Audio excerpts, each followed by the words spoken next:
Hey guys, welcome back to my channel. Welcome to another mini vlog. Mini vlog বললে ভুল হবে, mini vlogও না আবার বড় vlogও না। তো মাঝখানে দুদিন কোনো মিনি vlog আসেনি, তার জন্য অনেক অনেক বেশি সরি। মাঝখানে দুদিন আমি একটু বিজি হয়ে পড়েছিলাম কিছু কাজ নিয়ে। তো আজকে যে vlogটা তোমাদের সাথে শেয়ার করছি সেটা আমার জীবনের খুব স্পেশাল একটা দিনের vlog। আমার জীবনের স্পেশাল দিন কারণ আমার জীবনের একটা খুব স্পেশাল মানুষের দিন। তো সেই জন্য সকাল সকাল উঠে নিয়ে শ্যাম্পু ট্যাম্পু করে স্নান করে স্কিন কেয়ার করে হেয়ার কেয়ার করে একেবারে রেডি হয়ে গেছিলাম, কারণ সকাল 8:30টার মধ্যে চলে আসতো সেই স্পেশাল মানুষ। চলো তোমাদের বলেই দিই, কারণ তোমরা থাম্বনেইলে অবশ্য দেখেই নিয়েছো। আজকে হলো আমার বেস্ট ফ্রেন্ড শর্মির পাটিপত্র বা পাকা কথা। ওর বিয়ে ঠিক হয়েছে, বিয়ে দেরি আছে কিন্তু পাকা কথা আশীর্বাদ আজকে। তো সকালবেলায় উঠেই আগে নিজে রেডি হয়ে নিয়েছিলাম, কারণ ওকে রেডি করতে করতে আমার অনেকটা টাইম লেগে যাবে, তারপরে নিজে রেডি হওয়ার টাইম পাবোও না, শর্মি টাইম দেবেও না। সেই জন্য সকালবেলায় উঠে আগে শ্যাম্পু করে স্নান করে এসেছিলাম, আর যাতে হেয়ারে একটু ভলিউম আসে, কারণ আমার হেয়ার এতটা ফ্ল্যাট আর চুল পড়ে পড়ে এই এতটা ফ্ল্যাট হয়ে গেছে, এতটা চুল কম হয়ে গেছে যে একটুখানি ভলিউম না হলে ভালোই লাগে না। সেজন্য আমি হেয়ার মুস অ্যাপ্লাই করে নিয়েছিলাম ওয়েট হেয়ারে। সেটাকে আমি কোনো হিট দিয়ে শোকাইনি, সেটা নর্মালি আপনা থেকেই হাওয়ায় হাওয়ায় শুকিয়ে গেছে। আর আমি আমার হেয়ার কেয়ার স্কিন কেয়ার করে সোজা চলে গেছিলাম পার্লারে সব কিছু রেডি করতে, কারণ ও আসলে আমি জানি ও আমাকে বিন্দু মাত্র টাইম দেবে না, কারণ একদম কাটায় কাটায় আসবে আর আমাকে ওকে একদম কাটায় কাটাই ছাড়তে হবে। কারণ যারা আসবে ও মানে ওর শ্বশুরবাড়ির লোকজন, তারা একদম টাইমেই চলে আসবে, কারণ ওরা সকাল সকালই রওনা দিয়ে দিয়েছিল। তো ওকে সাজিয়ে গুজিয়ে নিয়ে আমি ওপরে এসে জাস্ট ব্রেকফাস্টটা করছিলাম, তখনই এসে গেছিলো কিছু পার্সেল। তো সেগুলো খোলারও টাইম পাইনি। ব্রেকফাস্ট করে আমিও একদম সোজা চলে গেছিলাম শাড়ি টাড়ি নিয়ে ব্লাউজ পরে রেডি হতে বলতে সেদিন খুবই একদম মিনিমাল মেকআপ করেছিলাম, কারণ সেদিন একটু গরমও পড়েছিল, তারপরে বৃষ্টি নেমে গেছিলো। বাট সেই সময়টা প্রচণ্ড গরম লাগছিলো, কারণ এত হুড়োহুড়ি সকাল থেকে হয়েছে। একদম সিম্পল বেস মেকআপ করেছি, সিম্পল আই মেকআপ করেছি, আইলাইনার, কাজল, লিপস্টিক, ব্লাশার, ব্যাস এইটুকুই।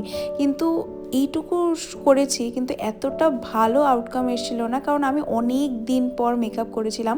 আর দেখবে ভালো মতো স্কিন কেয়ার করলে বা খুব অনেক দিন পর যদি খুব ডিস্টেন্ট টাইমে মেকআপ করো, তাহলে কিন্তু দেখবে মেকআপের বেসটা দারুণভাবে বসে আর ভীষণ একটা ফ্ললেস ফিনিশ দেয়।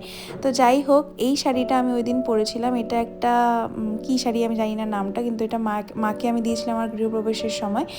তো এই শাড়িটা আমি পরে নিয়েছিলাম, আর এত সুন্দর না শাড়িটার কালারটা, যে কেউ পরলেই তার স্কিন টোন একেবারে খিলকে বেরিয়ে আসে, মানে খিলকে মানে ওই খুলে বেরিয়ে আসে স্কিন কালার। তো যাই হোক, আমি এরকম ছোট্ট সিম্পল জুয়েলারি দিয়ে স্টাইল করে নিয়েছিলাম, তারপরে চলে গেছিলাম শর্মির বাড়িতে। ও তো আমাকে ফোন করতে করতে পাগল হয়ে গেছিলো। তারপরে আমি আর মা রেডি হয়ে গেছিলাম ওদের বাড়ি, আর ততক্ষণে আশীর্বাদ শুরু হয়ে গেছিলো। কিছুক্ষণ রাগ করেছিল, তারপর আবার নর্মাল হয়ে গেছিলো। তো চলো তোমরা এনজয় করো।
দেখো কাটার আগে না বসো বসো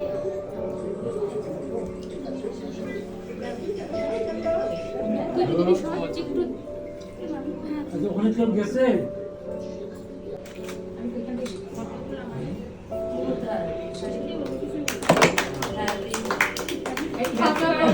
হ্যাপি বার্থডে। ওই যে ওই বাচ্চাটাকে এই যে ওই বাচ্চাটাকে দিই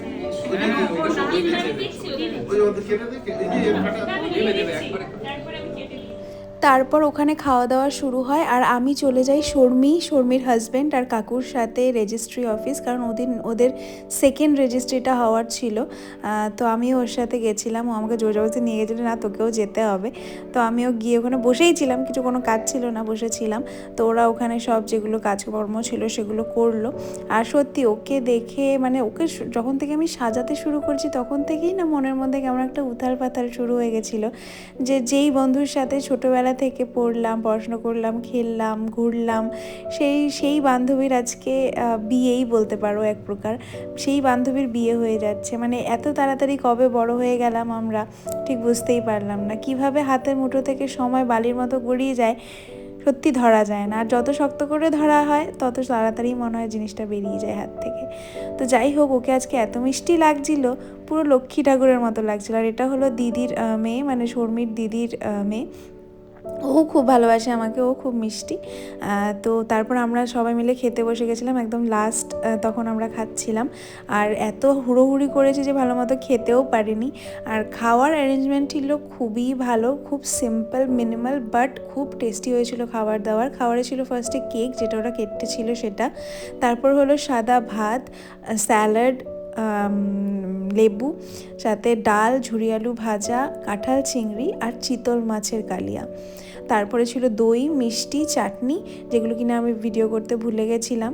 তো ওই জামাইবাবুর ওখান থেকে আমি একটুখানি ভিডিও করে নিয়েছিলাম, তখনও জামাইবাবু খাইনি। তো জামাইবাবু বলতে কেমন একটা লাগে না, তো আমি ওনাকে শুভম দাই বলেই ডাকি। তারপরে আমরা খাওয়া দাওয়ার পর চলে গেছিলাম মদনমোহন বাড়ি, কারণ রেজিস্ট্রি হতে হতে এত লেট হয়ে গেছিলো যে ওরা যাওয়ার সময়ই পায়নি। সেজন্য আমরা খাওয়া দাওয়ার পরেই গেছিলাম, আমি, দিদি, শর্মি আর শুভম দাই গেছিলাম। তো ওরা প্রণাম করলো মদনমোহন বাড়িতে, বজরংবলীর মন্দিরে। আর বজরংবলী মন্দিরে যাওয়ার পর এত সুন্দরভাবে পুরোহিত মশাই ওদের দুজনকে নিয়ে পুজো করিয়ে দিল যে সত্যি মনটা বেশ ভালো হয়ে গেল। আর ওর চুলের হেয়ারস্টাইলটা আজকে আমি নিজের থেকে করে দিয়েছিলাম, আমার এত মিষ্টি লাগছিল না দেখতে চুলটা মানে কি ওকে মিষ্টি লাগছিল ওই হেয়ারস্টাইলটাতে। তো তারপর বাড়িতে এসে দেখি আরেক কাণ্ড ঘটেছে। দেখতে তো ভালোই লাগছে, কিন্তু ব্লাউজের হাতাটা এতটা টাইট ছিল যে এতটা খেয়ালও করিনি, আর পুরো গেঁথে ওখানে বসে হাতটা পুরো লাল হয়ে কেটে গেছে। তো যাই হোক, এটাই ছিল ভিডিও। কেমন লাগলো অবশ্যই কিন্তু কমেন্টে জানাতে ভুলো না। তো চলো, টাটা।